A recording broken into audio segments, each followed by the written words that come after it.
दोस्तों, Indian legendary face में आज हम जिक्र करेंगे वीरों की भूमि बुंदेलखंड की, जिसने एक से बढ़कर एक शूरमा दिए हैं, जिनकी कीर्ति वीर रस के गीतों में आज भी जीवंत है।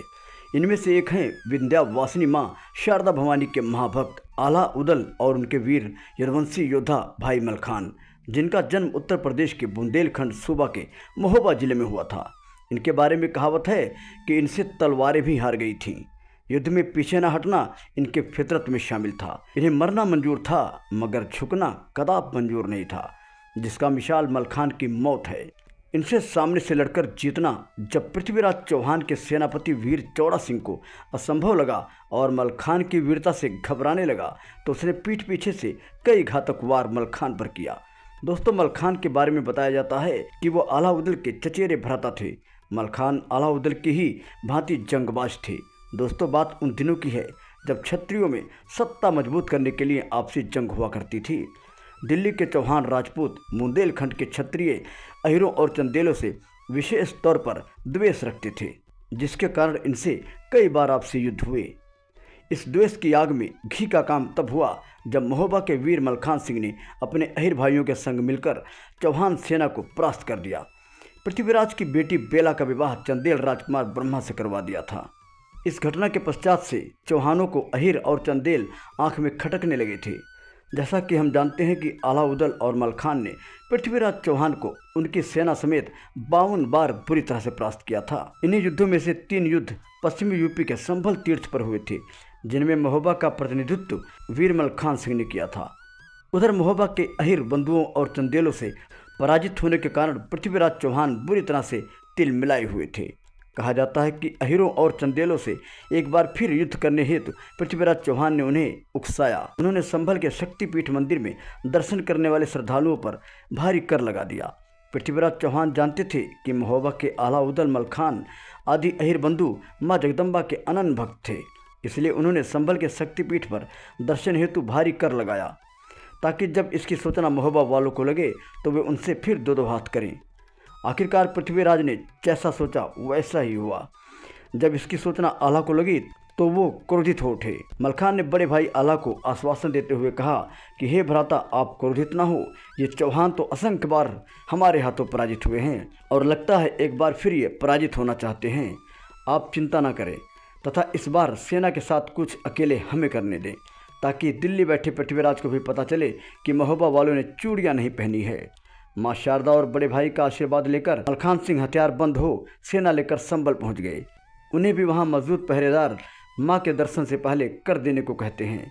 कर देने की बात सुनकर मलखान और उनके सरदार जोर से हंस पड़ते हैं और ये कहते हैं, लगता है तुम्हें अपने प्राण प्यारे नहीं हैं, वरना महोबा के वीरों से तुम नहीं उलझते। इसके बाद मलखान और उनके साथियों ने मंदिर के पहरेदार और चुंगीखोरों को वहीं ढेर कर दिया। जब इसकी सूचना पृथ्वीराज चौहान को लगी तो वे आग बबूला हो उठे। पृथ्वीराज चौहान की सेना के सेनापति वीरराज चौड़ा सिंह ने चौहान सेना का नेतृत्व कर महोबा वालों को मजा चखाने के लिए पृथ्वीराज चौहान से आज्ञा मांगी।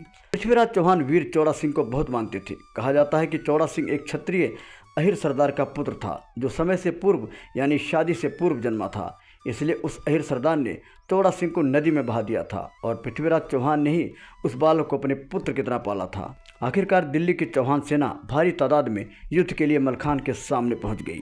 महोबा के अहिर लड़ाकों को अपने सरदार मलखान के बाहुबल और माँ शारदा भवानी पर विश्वास था। दोनों ओर सेना ने रणघोष लगाया। महोबा के वीर रणबांकरों ने जगदम्बा शारदा माई की जय जयकार लगा दुश्मन पर टूट पड़े। भारी रक्तपात हुआ, लेकिन हर बार की भांति चौहान इस बार भी अहिरों के हाथों पराजित हो गए। युद्ध में विजय के बाद मलखान ने संभल के शक्तिपीठ को कर से मुक्त कर दिया। इसके बाद परम तेजस्वी मलखान और उनकी सेना सकुशल महोबा लौटी, जहां उनका भव्य स्वागत किया गया। उधर अपने स्वामी अपने पिता समान पृथ्वीराज चौहान की हार से चौड़ा सिंह बहुत हताश था।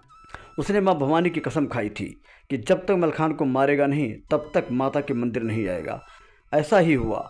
53वीं बार जब बैरागढ़ के पास महोबा के आला उदल और मलखान सिंह पृथ्वीराज चौहान की सेना से भिड़े तो वहां घनघोर युद्ध हुआ।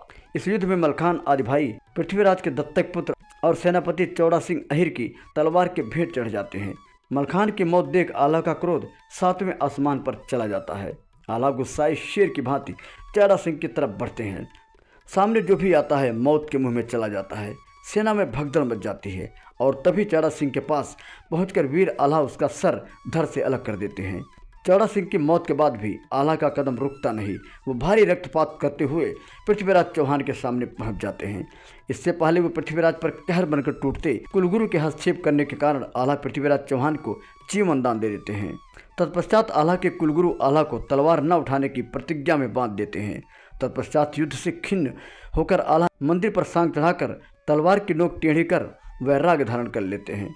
मान्यता है कि माँ ने आल्हा को अमर होने का वरदान दिया था। लोगों की माने तो आज भी कपाट बंद होने के बावजूद महिर देवी के मंदिर में सर्वप्रथम आल्हा मूर्ति की पूजा कर जाते हैं। ऐसा था शौर्य महोबा के वीरों का, जिसकी वीरता की गाथा आज भी लोग आल्हा के रूप में गाते हैं। तो दोस्तों, आज के वीडियो में बस इतना। फिर मिलेंगे नई वीडियो में नई कहानी के साथ।